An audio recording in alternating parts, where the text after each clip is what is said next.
What's up, guys? Welcome back to Off the Field Cricket Podcast. In today's video, we'll be analyzing and scrutinizing the remarkably well-rounded and holistic Mumbai Indians squad, composed of sheer mavericks, match winners right from number 1 to number 11, four-time winners, the defending champions of the highly desired IPL title. Well, I feel they're inches away from being termed as an invincible squad, if I may. And by the way, a lot of you all have been requesting us to analyze the Mumbai Indians squad. So for all of you out there, here it is. And before I get right into the video, let's take a moment to introduce our guest for today. Hi Vedansh, how are you doing, man? Great, man. Too excited for the talk. Great to hear that. Great to hear that you're so excited for this, and so are we. So for if you guys haven't been following the series, this is a series where we're discussing all and analyzing all the squads of all the 8 IPL teams. So if you guys haven't checked out the other videos from this series, go check that out. I'll link that above.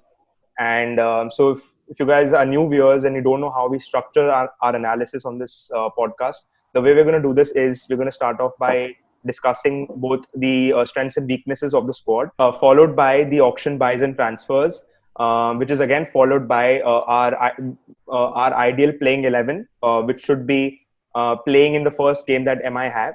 And to end with, we have our projections or our prediction of where MI will end up in the league table on the 10th of November. We'll begin with the strengths now. Any of you guys have any major points to begin with? Yes, I think the major positive for the Mumbai Indians, as you said, they might be termed as the perfect lineup because they have such great depth in their batting and their bowling. However, we're going to be starting with the core that they have. When you look at their captain, especially, he's been with the team since 2013 now. And then you have the likes of the Pandya brothers, Kieron Pollard, Lasith Malinga, who obviously won't be playing this year because of personal reasons. But then the core that they have is incredible. The core is completely immaculate. And that is why you see Mumbai Indians being so consistent in this competition. I think they do a similar thing to CSK where they have their core fixed and they build around that core in the auctions. And the testament to that is this auction again, where they only bought a few players because they didn't feel the need to fix anything. We have that saying, why fix something that's not broken? So that is the philosophy that Mumbai Indians is following. And that is the main positive that I can see right up the top. They have bowlers for every situation and every phase of the game. Not only, I think, the power play overs or death overs. I think new ball, old ball, everywhere they have the perfect options. Even Pandya on his day can be a really, really good option for the bowling. I Yeah, I think in think UAE, Pandya was, I think, the purple cap a couple of seasons back for considering the highest wicket taker for the Mumbai Indians. I think it was Hardik Pandya one of the season. You're very right. I yeah, think because Hardik Pandya on his day is very lethal with the ball as well. he has a great knack for picking up wickets, though he can be expensive. Yeah, so in UAE, though the conditions are maybe a little tougher for the pace bowlers than India, but I think Bolt and Bumrah, they are world-class bowlers. I don't think they'll be affected by those conditions too much.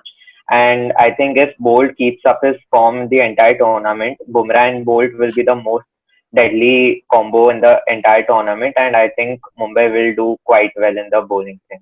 Don't want to go really deep into the auction and the buys in it, but it's very important to understand that MI on its own before the auction itself were quite a complete and holistic squad, right? And I think now, after post the auction, now we can rightfully say that they have very good backups in all departments. List a few. I think they have Lynn in place of Dekog because Dekog is the kind of player in the last couple seasons he's been on and off, giving a few good starts here and there, but not been consistent throughout the tournament.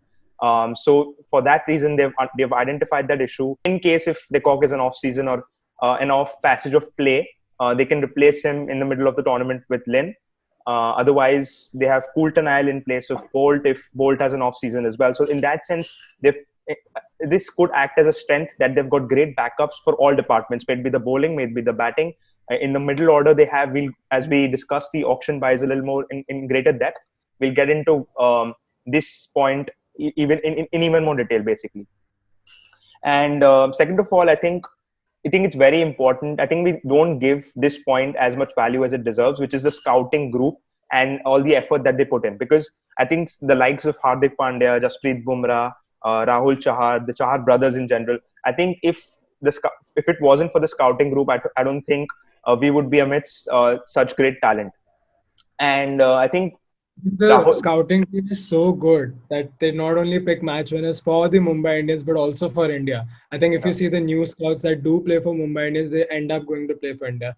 Be it the Pandya brothers or be it Jasprit Bumrah and now Rahul Chahar. I think these guys are top quality players, and it's all thanks to the scouting team that the Mumbai Indians have. This is a major strength, because a great scouting group in the Mumbai Indian setups means it's a constant, because that means it could guarantee future stars even in the coming few editions of the IPL as well, because that's a constant in the Mumbai Indians setup, right? And they've been gifted with Bumrah, as you rightly mentioned, Hardik Pandya, and the off late Rahul Chahar as well, and who's done wonders for the Mumbai Indians stand-up, especially on turning tracks. With his quick leg breaks, he's been successfully been able to get the big fishes out, the likes of Dhoni, these big guns from all the other teams. So especially on turning tracks, considering it's been played in the UAE, you need those quick turners. I mentioned in the SRH analysis that how vital Rashid Khan will be, because when on turning tracks there's sharp turn, there's hardly any batsman in the world who can really match up to that. And because the hardest thing in the game is sharp swing and sharp turn, because there's nothing better than a sharp leg break, right? So yeah, he could be quite lethal on those turning decks in the UAE. I think one more positive that we've not talked too much in depth about, but the balance that they have with bat and ball. If you see their lineup, I think if Pollard bats at 5, they have 7 bowling options, with Pollard doing really well with his bowling.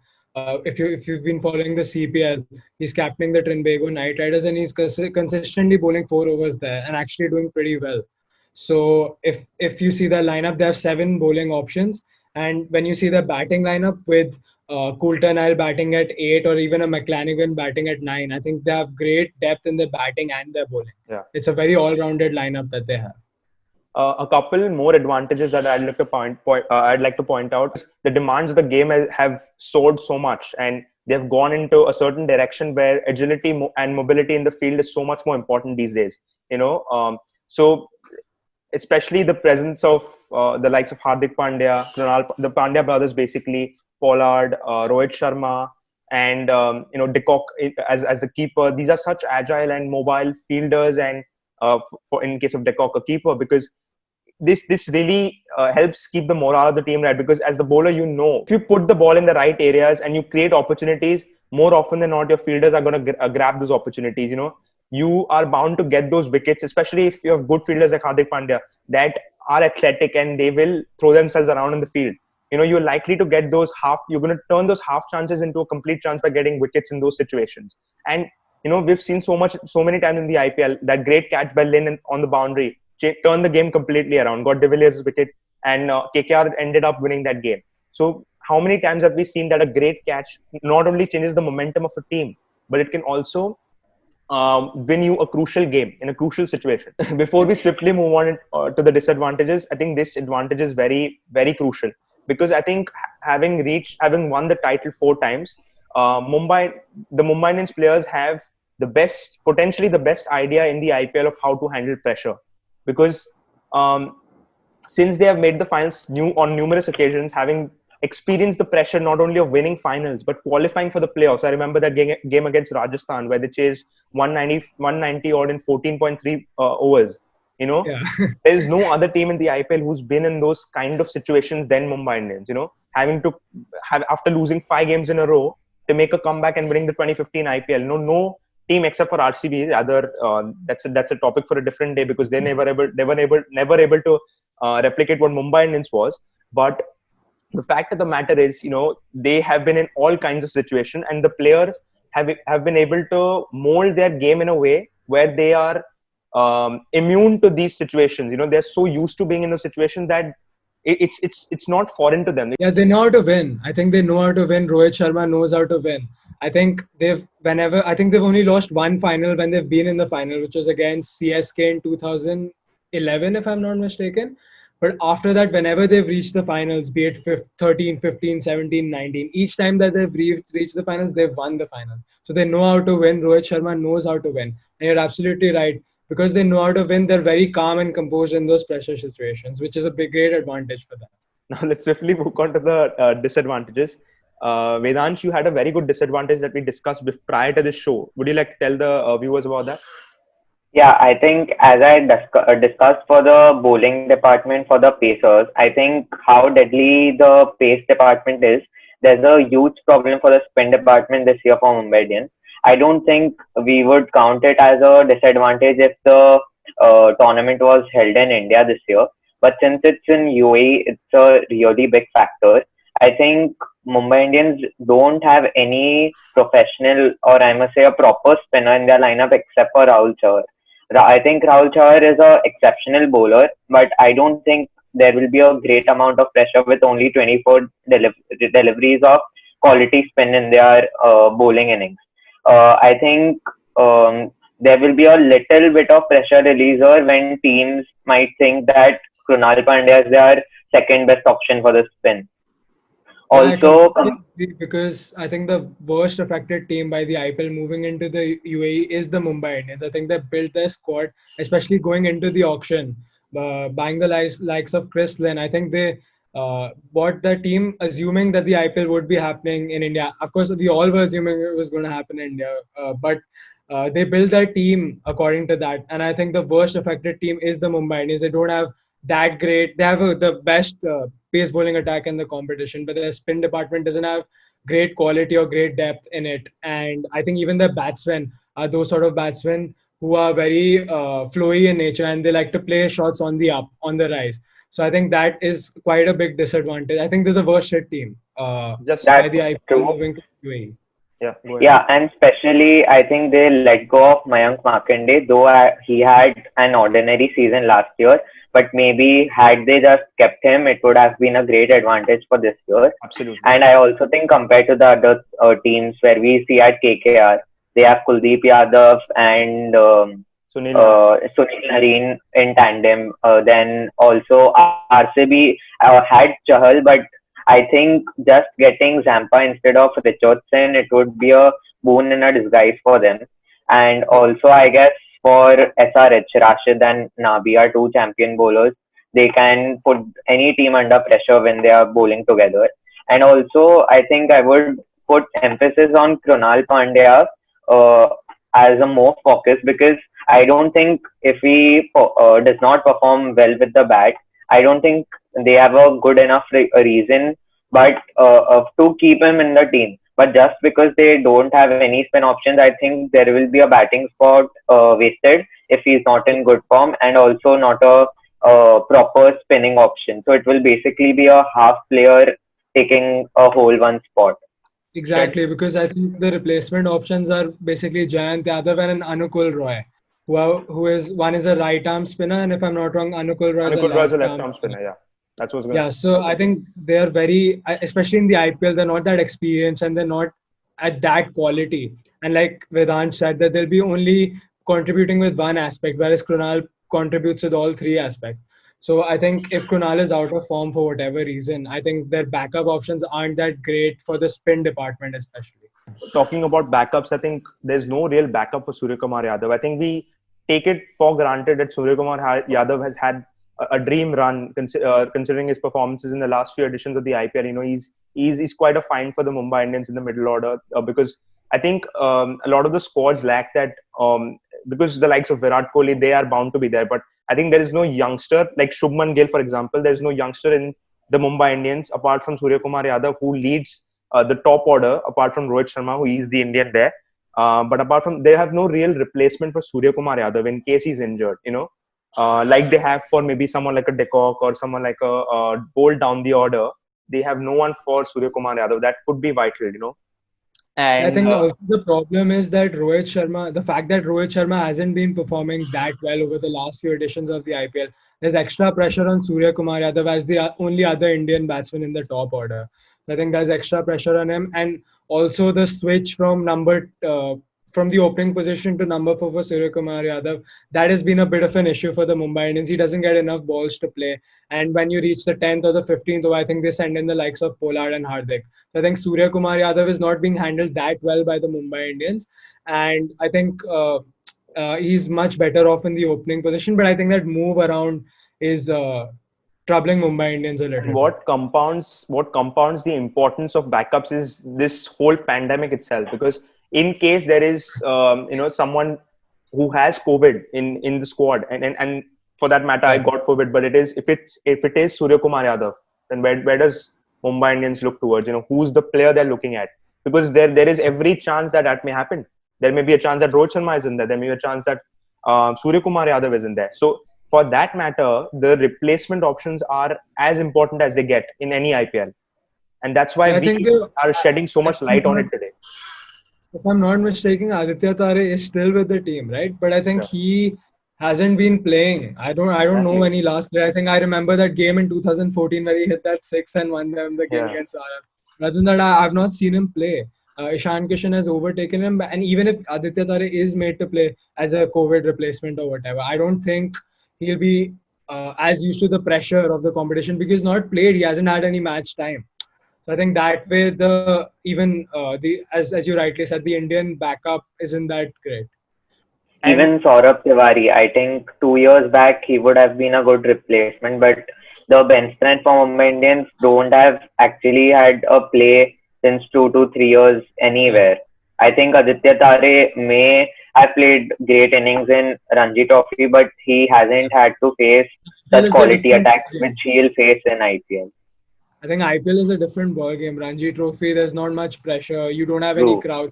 Obviously, there won't be crowds in this year's IPL, but the atmosphere that is there when the IPL is played is completely different, and the pressure that is there in the IPL is unmatched. So I think to emulate that is quite hard, and you need that match time to get used to such a big competition. to So add insult to injury, I feel Mumbai Indians have never had a formidable track record against spin. I think True. taking all back to that game against SRH. I think they're defending around 100 plus or just close to 100.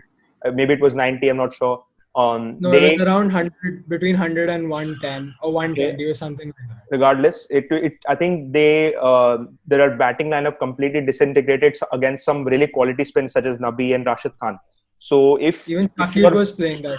I yeah, think exactly. Shakib So was if you're going to disintegrate and fall apart, and become a complete mess in spinning conditions, and you have no spin yourself to fight against the likes of some of the best spinners in the world, then I'm not sure I'm that it makes me dubious as to where you stand in comparison to other teams instead of in terms of going into the playoffs or making it far into the tournament, because you need to have a quality spin lineup, or even a couple, or maybe even one quality spinner. If you had one Rashid Khan in your team and that was all, yeah. I wouldn't have been complaining. But you don't have a Rashid Khan, you have a Rahul Char. You never know, he maybe smashed for a few sixes, and then he's that one guy who just played one IPL and then never and no one saw him ever again, right? So you never know. I mean, yeah, And even that particular game that you were talking about, that was played in the Wankhede, which is not a spinning pitch by any means. exactly. And if they're falling apart like that in Wankhede, I don't know what's going to happen to them when they're going to be playing True. on tracks against quality lineups. So I think they don't have the spin lineup to attack or to defend because they don't have the spin attack to fight against other quality spinners And as well. So Rohit Sharma's track record against spin, especially leg it's spinners, very has, poor. has been Very poor. ridiculously, horrible to say the least. Because I remember against RCB when he came into bat at number 4, I guess. He played the hat trick ball, and he couldn't even read a simple Got bored. googly. I couldn't say it's simple, but I mean he couldn't read it. They weren't even spinning conditions for that matter. So Even in I the think World Cup, if you're even in the World Cup against Afghanistan, I think Mujib bowled him Mujib, easily. yeah. I think he struggles very much against Tahir has gotten the better of him a I couple think of Rohit times. Sharma is very lax footwork for that matter. So and he's mentioned in a few interviews as well that it's not as easy as it seems to read the leg spin, especially where they're not revs on the ball clearly Yeah, visible, right? yeah. But it because his footwork isn't that precise, and maybe he's not reading the spin that well. It's very hard for him to read those googlies, especially the like unorthodox spin of Rashid Khan or Mujib. It must be really hard for him to read, and in that case it's I something. think this I think this year Pollard and Hardik Pandya would have a major role in the batting front because they are two batsmen who can actually put pressure on the spinners Yeah. by hitting Yeah. them for a few sixes. So maybe if they can put the opposition off their spinners for a while, so I think Pollard and Hardik Pandya should be batting higher this time. Yeah, I think especially teams playing against the Mumbai Indians will be little wary about how many spinners should they play because, as you said, the likes of the Pandya brothers and Pollard, they can tear apart any spin lineup. So especially for the CSK, because they have so many spinners in them, as we talk about in as we talked about in the previous video. So that'll be a big question for them. How many spinners do they play? Because if they play an extra spinner and on that day these guys go berserk, it's going to be a complete mess. So I think the other teams will be wary of these middle order batsmen that Mumbai Indians have. It's like it's playtime, when it's free time. In the dance, yeah, they have it, talk a glance, yeah, we stepping out the room.